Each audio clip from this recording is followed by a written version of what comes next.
बिस्मिल्लाहिर्रहमानिर्रहीम अस्सलाम वालेकुम नाज़रीन आज है जी 20 अप्रैल साल 2026 और मैं हूं मोहम्मद आशर गोंदल और आप देख रहे हैं जी मेरा फेसबुक और यूट्यूब चैनल।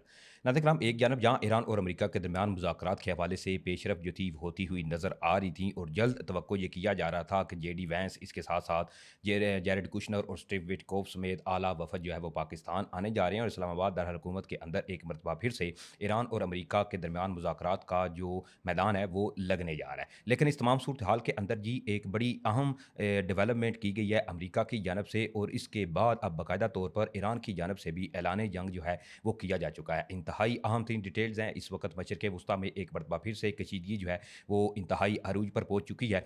ये तमाम तर डिटेल्स इस वीडियो में मैं आपके सामने रखने की कोशिश करूँगा। जल्दी से चैनल को सब्सक्राइब करें, वीडियो को आपने ज़्यादा से ज़्यादा लाइक करना है, शेयर करना है। बरहा चैनल को रिपोर्ट किया जा रहा है तो आपसे दरख्वास्त एक की बजाय ज़्यादा से ज़्यादा कॉमेंट्स करें और कमेंट्स में पाकिस्तान जिंदाबाद का नारा जो है वो आपने लाजमी कमेंट्स करना है। नाज़रीन कराम मशरक़ वस्ती में अमरीकी सदर डोनाल्ड ट्रंप की जानब से कल एक ये बयान सामने आया था कि उन्होंने ईरान को एक धमकी लगाई थी कि ये आखिरी मौका है कि ईरान जो है वो अमरीका के साथ कोई ना कोई एक ऐसी डील जो है वो तय करे और मामलात को खुश सलूबी के साथ ही हल करे।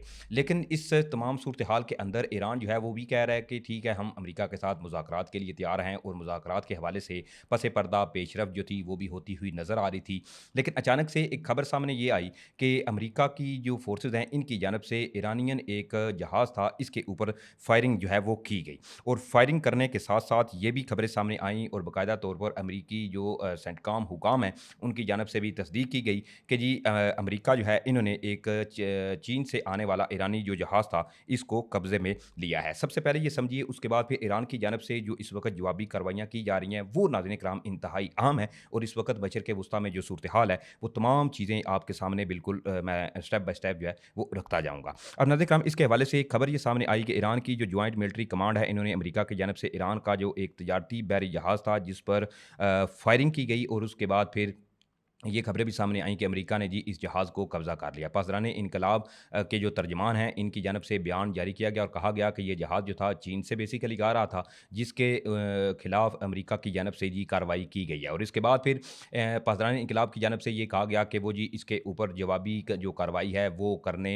जा रहे हैं। लेकिन एक जानब जहाँ ये सूरत हाल है तो दूसरी तरफ इसके साथ साथ ईरान की जो जॉइंट मिलिट्री कमांड है इनके मुताबिक अमेरिका ने जिस तजारती जहाज़ पर हमला किया वो चीन से ईरान आ रहा था। बयान में ईरानी फ़ौज ने वाज़े किया कि ईरान जल्द ही अमरीकी फ़ौज की मैरीटाइम और मुसल्लह डकैती का जो जवाब है वो देगा और जवाबी कार्रवाई करेगा। ईरान की जॉइंट मिलिट्री कमांड ने साथ ही ये भी ऐलान किया कि अमरीकी हमले के बाद ईरानी फोर्सेज ने कुछ अमरीकी फ़ौज के जो बहरी जहाज़ों थे इन पर ड्रोन हमले किए हैं। अब ये है नाज़रीन कराम अब तक की बड़ी खबर, यानी कि डेवलपमेंट ये हुई कि ईरान का जो जहाज़ था वो अमरीका ने कब्ज़े में लिया।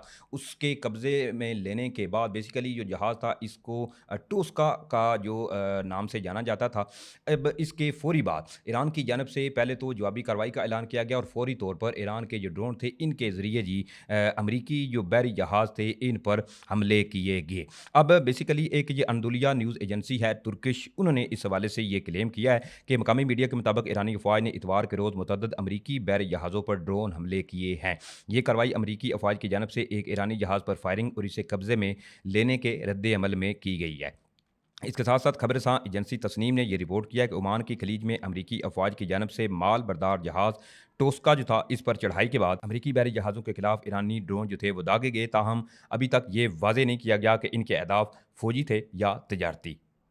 ईरान ने इससे कबल इस बात की नाज़रीन कराम तस्दीक भी की थी कि अमरीकी अफ़वाज ने ईरानी जहाज़ को कब्ज़े में ले लिया और खबरदार किया था कि वो इस इकदाम का जल्द बदला लेगा। ईरान ने इस वाक़े को पाकिस्तान की जो सालसी है इसमें होने वाली 2 हफ़्तों के इस जंग बंदी मुआहदे की खिलाफ वर्जी करार दिया है जो कि 7 अप्रैल को ऐलान के बाद बहुत से बड़ी हद तक बरकरार थी, यानी कि जंगबंदी जो थी अभी भी बरकरार थी। ये अब तक की एक बड़ी डेवलपमेंट है जो इस वक्त मशरक़ वस्ती में अचानक से जो कशीदगी है वो फिर से जी भड़क उठी है। एक जानब जहाँ ये नाज़रीन कराम ये सूरत हाल है तो इसके साथ साथ एक और बड़ी अहम खबर है उससे भी आपको आगाह कर देता हूँ। अब इसके हवाले से नाज़रीन कराम बेसिकली जो अमरीकी F-35 तैयारे हैं जिस तरह से ईरान की जानब से जो जदीद तरीन स्टाइल फाइटर जेट थे अमरीका के इनको मार गिराया गया और इसके हवाले से जो अमरीका था अमरीका ने ये क्लेम किया कि जी हार्ड लैंडिंग थी या जो सूरत हाल थी वो भी अमरीका की जानब से क्लेम की गई।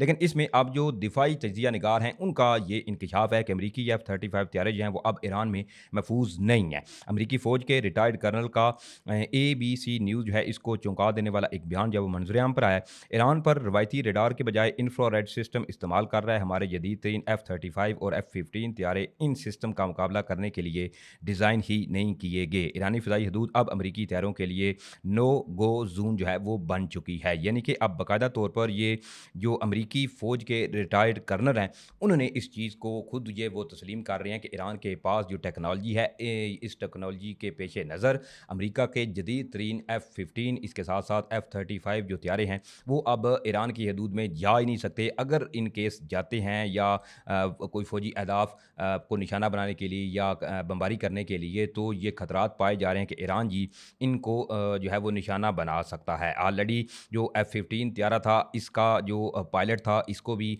कैप्चर के हवाले से बारहा इस हवाले से दावे आए कि जी ईरान के अंदर जो जहाज़ गिरा है, बाद में फिर अमेरिका ने ऑपरेशन किया। ऑपरेशन करने के बाद एक तो ये भी अमेरिका ने क्लेम किया कि वो जी अपना पायलट छुड़वा के ले गए हैं। उसके बाद फिर जो अमेरिका का जदीद तरीन तैयारे थे, इनको अमेरिका ने जाते हुए नकारा किया। ये तमाम चीज़ें जो है वो ऑलरेडी आपके सामने हैं।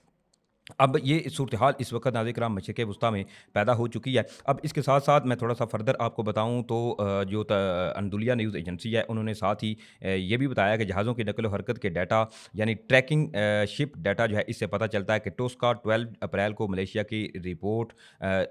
की पोर्ट क्लांग से रवाना हुआ। ईरानी फ़ौजी तर्जमान इब्राहिम ज़ुल्फ़िकार ने ये कहा है कि अमरीकी फ़ौज ने जहाज़ पर सवार होने से पहले इस पर फायरिंग की थी। इस वाक़े का ऐलान सबसे पहले अमरीकी सदर डोनाल्ड ट्रंप ने इतवार को किया और बाद में अमरीकी सेंट्रल कमांड सेंटकॉम जो है, इन्होंने भी तस्दीक की। सेंटकॉम के मुताबिक अमरीकी बहरी जहाज़ यूएसएस सुपेरेंस ने इस ईरानी परचम वाले माल बरदार जहाज़ को रोका, जिसने ओमान की खलीज में अमरीकी बहरी नाकाबंदी तोड़ने की कोशिश की थी।